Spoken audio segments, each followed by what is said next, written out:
E aí, estudando o átomo, a gente tem o primeiro modelo atômico plausível. Eu quero fazer uma observação aqui que quando a gente começa a estudar química sobre os modelos atômicos, geralmente a gente começa falando de Dalton. Mas Dalton não foi o primeiro modelo atômico, certo? Existiam diversos modelos atômicos antes de Dalton. Mas esses, Dalton, Thomson, Rutherford e Bohr, e mais para frente a gente tem Scrooge, eu não sei falar o nome daquele cara, Scrooge, não sei o quê, é um nome meio estrambólico, são os principais, são os que a gente consegue aplicar mais no dia a dia. Então, é por isso que eles ficaram tão conhecidos. Então, o modelo de Dalton, anotem aí essa observação. O modelo de Dalton, ele é conhecido como modelo de bola de bilhar. Anotem isso. Modelo atômico de Dalton igual a modelo bola de bilhar. E o que é bola de bilhar? É a bola de sinuca. Já já vocês vão entender por que ele falava isso e por que o modelo dele ficou conhecido dessa forma. Certo? Então, Dalton era o inglês, e aí ele aprimorou a ideia de Leucipo e Demócrito, e ela conseguiu elaborar a primeira teoria atômica moderna, certo?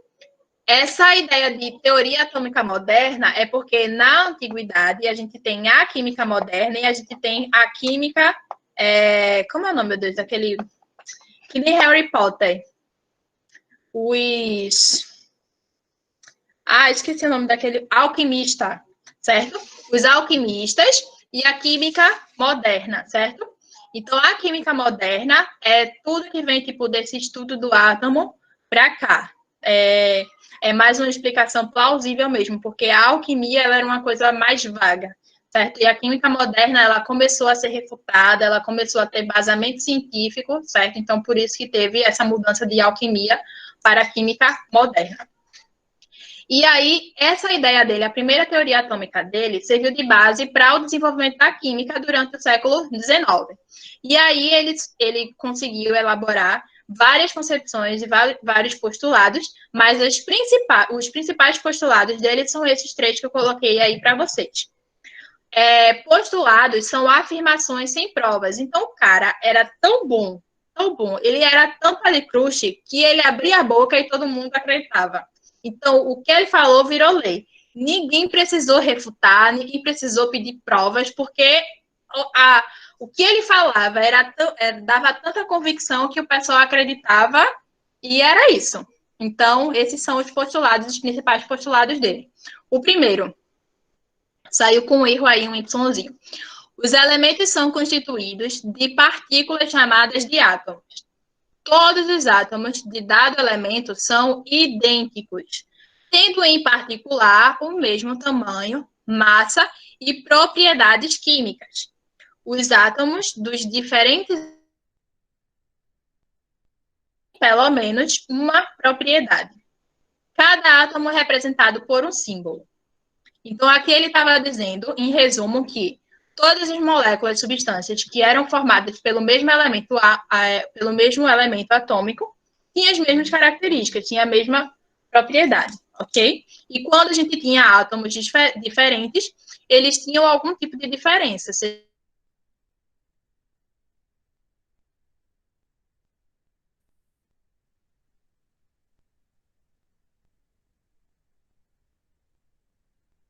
De mais de um elemento.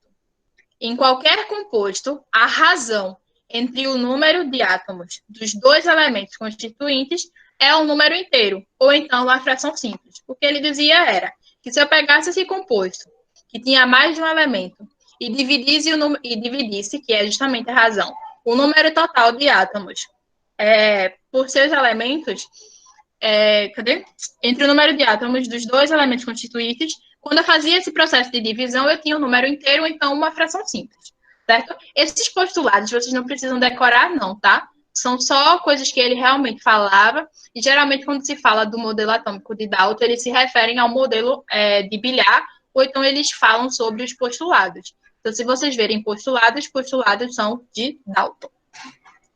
E o terceiro, todas as reações químicas consistem em separação, combinação ou rearranjo de átomos, mas nunca na criação ou destruição deles.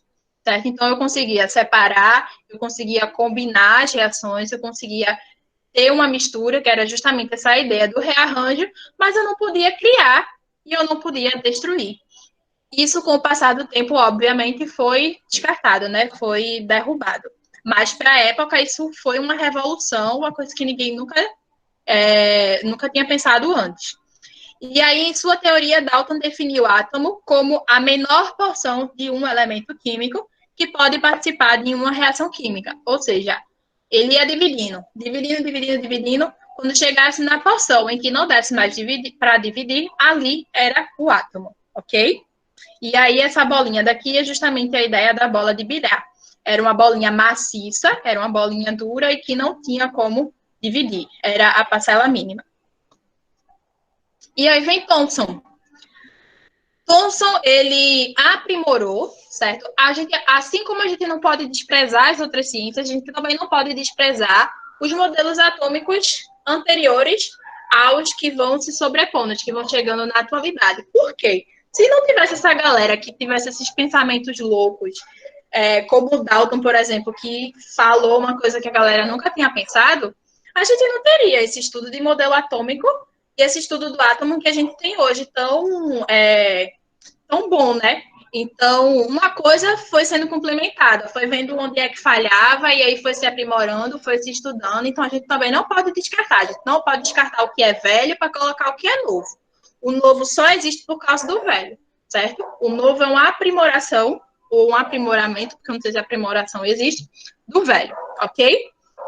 E aí, Thomson, ele era um britânico e ele era físico. Lembra que eu falei para vocês? A galera toda era de qualquer lugar, menos de química. Eu acho isso muito engraçado. E aí ele descobriu o elétron. Um físico descobriu o elétron, e o elétron a gente estuda na química. Perfeito. E aí essa descoberta conferiu a ele um prêmio Nobel em 1906, porque ele descobriu uma coisa que ninguém imaginava que tinha.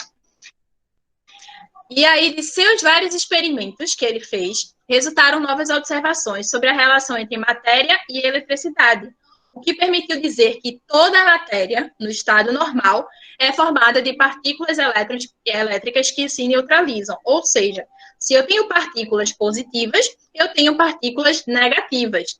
E quando essas partículas positivas se juntam com as negativas, elas se neutralizam. Então, se o átomo ele tem duas partículas positivas, ele também tem duas partículas negativas, porque ele precisa ser neutro, certo? Essa foi a afirmação que ele fez. E aí, dessa forma, ele conseguiu provar que o modelo de Dalton precisava de atualizações. Davy e Faraday verificaram que determinadas substâncias, quando dissolvidas em água, possibilitavam a condução de corrente elétrica. Assim, perceberam uma relação existente entre matéria e eletricidade. Até hoje a gente consegue fazer esse experimento. Se vocês tiverem um multímetro em casa, vocês podem fazer esse experimento. Um copo de água com sal vai conduzir eletricidade. Um copo de água com açúcar não vai conduzir eletricidade. Então, eles fizeram esses experimentos com as substâncias que eram conhecidas na época e que se dissolviam em água e observaram que algumas conduziam eletricidade e outras não. Ou seja, só dá possibilidade para o que Thomson falava. Tipo, afirmava o que Thomson falava. Porque se ele fala que o átomo ele tinha elétrons, ele tinha cargas, é porque ele conseguia conduzir eletricidade. E aí, Davy e Faraday, eles conseguiram provar isso através dos experimentos. E aí, com base nesses novos dados experimentais, Thomson propôs um novo modelo atômico, em que o átomo é maciço e constituído por uma esfera positiva uniforme de matéria, na qual os elétrons estariam incrustados. Aqui, ó, eu tenho a forma positiva, eu tenho o átomo, certo? Que é essa bolinha laranja. Os positivos estariam dentro desse átomo e os elétrons, que são os negativos, estariam incrustados, ou seja, conectados nesse átomo. Então, anota aí que o modelo atômico de Thomson é conhecido como modelo pudim de passas. Assim que acabar a aula, procurem aí a foto de um pudim de passas como é. Vocês vão ver que é igualzinho ao modelo atômico de Thomson, certo? Então, Thomson igual a pudim de passas. Dalton igual a bola de bilhar, ok? Por que eu estou falando essas observações? Porque nos vestibulares eles não falam o modelo atômico de Thomson, conhecido como uma esfera maciça que tem prótons e elétrons incrustados. Não, eles falam o modelo de pudim de passas, o modelo de bola de bilhar, certo? É conhecido por que modelo atômico? Tá lá as respostas. E aí você precisa conhecer esses termos de contextualização, ok? E com isso, encerramos a primeira aula de Química. Alguém falou alguma coisa no show? Ah, que legal! Com isso, encerramos nossa primeira aula. Foi longa, mas foi necessária, porque a gente precisa vir da base para construir agora os termos científicos que a gente vai estudar. Então, eu peço que vocês entrem lá no Google Classroom, que agora de 8 horas eu deixei programada uma atividade para vocês responderem. Não tive palavras. Ai, gente, assim, ó. Isso aqui é muito importante, ó, as referências bibliográficas, para mostrar para vocês que o que eu estou falando não é porque eu estou falando, não, tá? É porque tem estudo comprovando isso. Então, vou aqui para a apresentação. Vou encerrar aqui a gravação.